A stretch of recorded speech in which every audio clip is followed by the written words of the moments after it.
Czech citizenship information. Czech citizenship is granted to individuals who meet certain eligibility criteria. Here is some general information about Czech citizenship.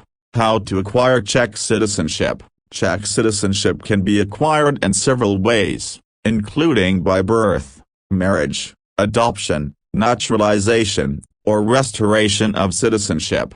Citizenship by birth. If you are born to Czech parent, you are automatically a Czech citizen. If you are born in the Czech Republic and one of your parents is a Czech citizen, you are also a Czech citizen. Citizenship by marriage. If you are married to a Czech citizen and have lived in the Czech Republic for at least 3 years, you can apply for citizenship. Citizenship by adoption. If you are adopted by a Czech citizen, you can apply for citizenship. Naturalization. If you are not eligible for citizenship by any other means, you may be able to apply for naturalization. To be eligible, you must have lived in the Czech Republic for at least 5 years and meet other criteria, such as having a clean criminal record and being able to speak Czech.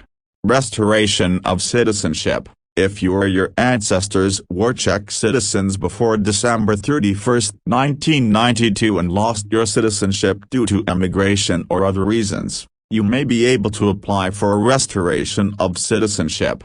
Dual citizenship.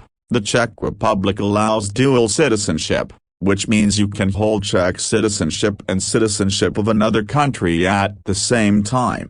Czech citizenship benefits. Czech citizenship provides various benefits, including the right to vote in Czech elections, access to Czech social services, and the ability to travel and work freely within the European Union.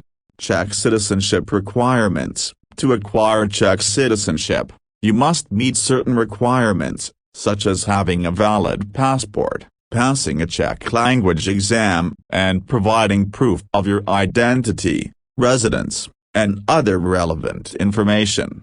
If you have any specific questions or need more detailed information, you can contact the Czech Embassy or consulate in your country or visit the official website of the Ministry of the Interior of the Czech Republic.